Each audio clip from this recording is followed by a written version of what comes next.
In this lesson, we're going to take a look at putting it all together. We've already reviewed descriptive statistics and have taken a look at how to do some basic data visualizations. Here I am going to bring a lot of these concepts together to perform some data analysis. We'll start with a data set and some questions that arise from the data. Then we'll try to answer those questions in R. Lastly, we'll put our results together in an R Markdown document. Pay attention to the process here. It's similar to what you'll be asked to do in your first project. In a study, the biological gender, temperature in Fahrenheit, and the heart rate were recorded for 553 people. After looking at the data, there are several questions that we're going to address. What is the overall shape of the temperature data? Is the mean temperature close to 98.6, the temperature we expect? Is there a significant difference between temperatures for people born male and people born female? What about heart rates? Describe the differences in the shapes of distributions of heart rates for males versus females. At what value should we consider a person's temperature to be abnormal? Is it different for males and females? Does there appear to be a relationship between heart rate and temperature? We start by reading in the data. We call the data set TH, which stands for temps and heart rate. Here we see the data set and the three variables. Now I am going to install a new package named dplyr. This package makes data manipulation easier in R. In particular, from this package, we will use a filter command so that we can filter the data between male and female subjects. To install the package, run the install.packages command with dplyr as the argument. This only needs to be run once. I'm not going to run it here because it's already installed on my system. Once the package is installed, we can load it with the library command. Next, we are going to filter the male subjects into a new data set. We have the filter command, and the first argument is the original data set, TH. The second argument is the condition. Here we want all instances where the biogender variable equals male. This command creates a new data set named MTH. Similarly, we can create a new data set named ELFTH for female subjects. Let's take a look at MTH. We can see that it only contains male subjects, as expected.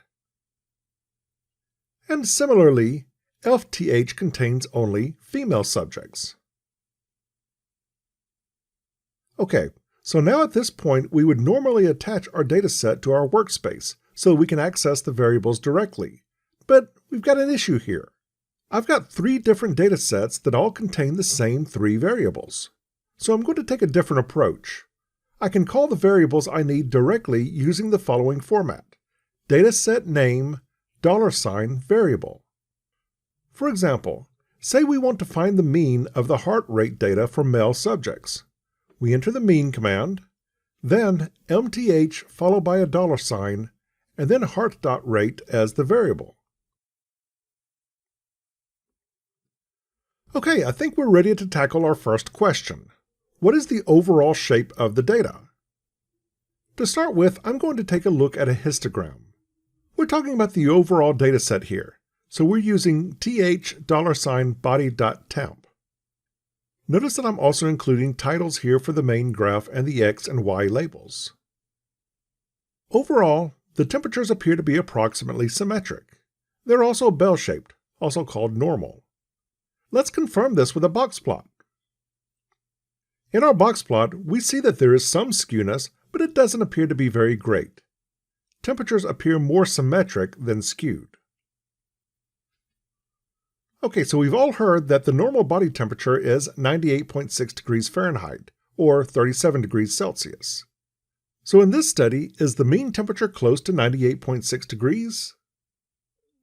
Well, here we find the mean to be approximately 98.25 degrees, which is somewhat lower than 98.6.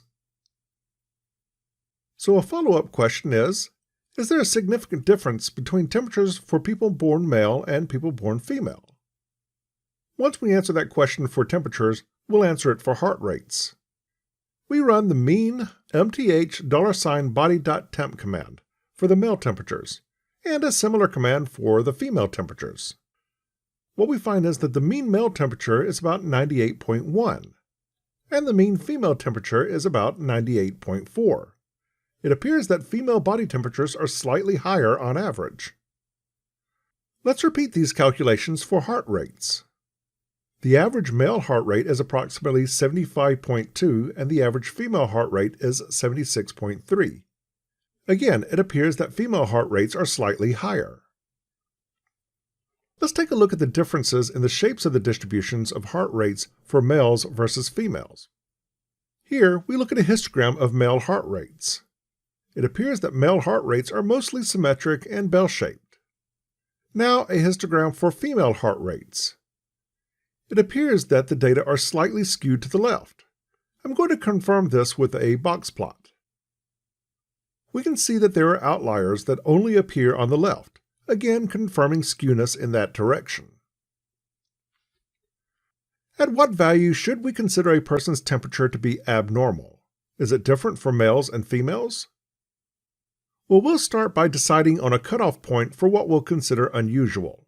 Now, later in the semester, we'll look at more structured ways of doing this. But for now, let's say that anything that's beyond 3 standard deviations away from the mean is a reasonable cutoff point. I'm going to start by finding the mean of all body temperatures.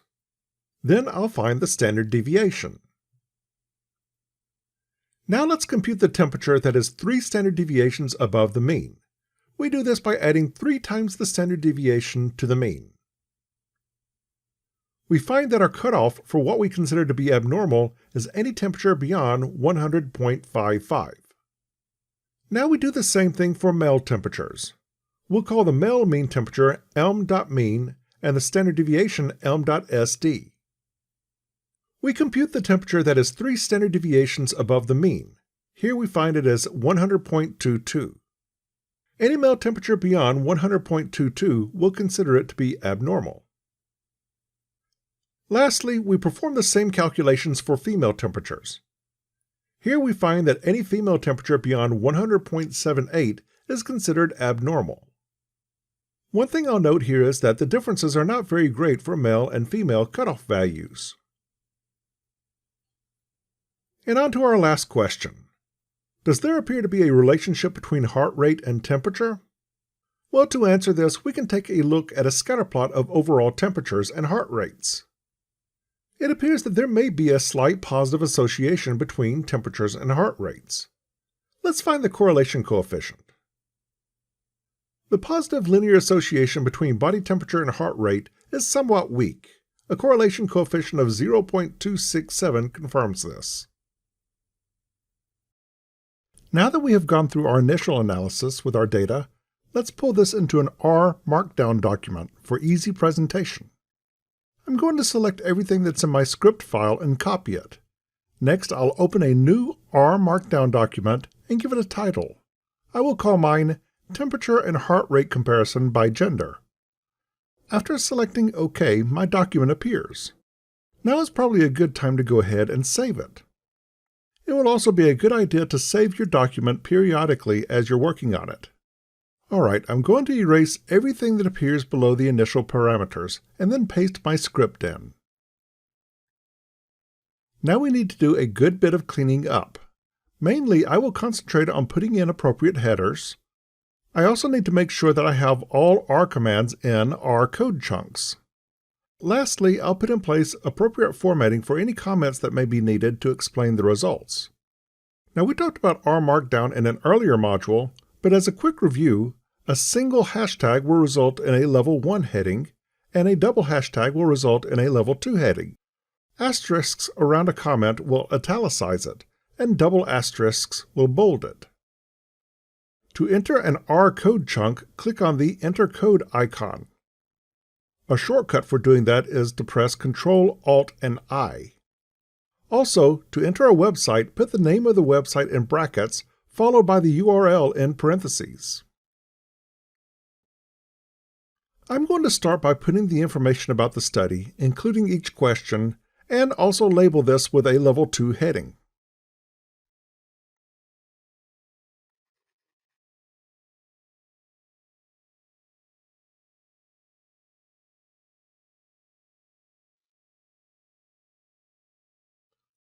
Next, I'll include a link to the data.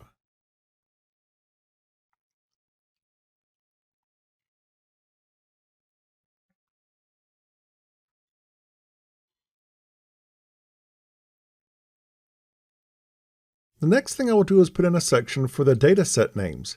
Here I'm going to insert an R code chunk, and I will call the necessary packages and define the datasets th, mth, and fth.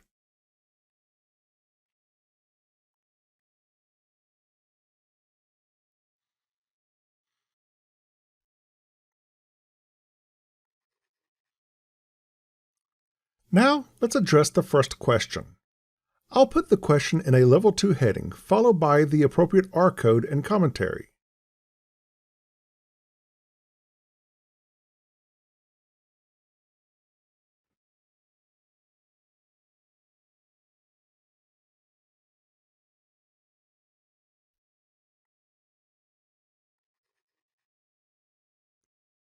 How about we knit the document to see how things are looking?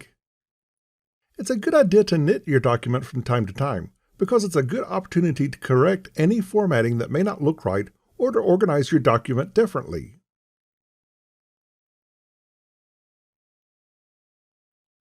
And so now you've seen the process here for question number 1. I'm just going to do the same thing for the remaining questions, setting the question as a Level 2 heading, putting R code into R chunks, and formatting commentary as necessary.